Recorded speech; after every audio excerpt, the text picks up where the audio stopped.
Ito yung ano, ito yung galing sa lighter ng mga bulb.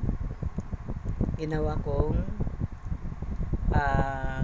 kong emergency light.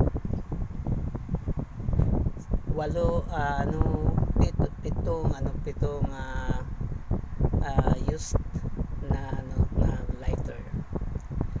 Pakipakinabang pa siya, kaya pag mayroon kayong mga lighter na yung tigsa 10 lang, mamurahin, huwag niyo tatapon, kagamit-gamit pa ang kanyang bumbilya. Pwedeng maging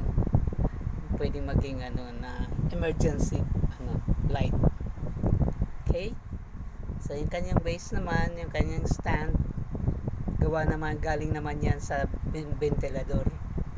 Yung mga iniipit lang sa kung saan na ventilador, kapakipakinabang pa siya. Kung mayroon yan sa mga junk shop, pwedeng magawang stand sa paggawa ng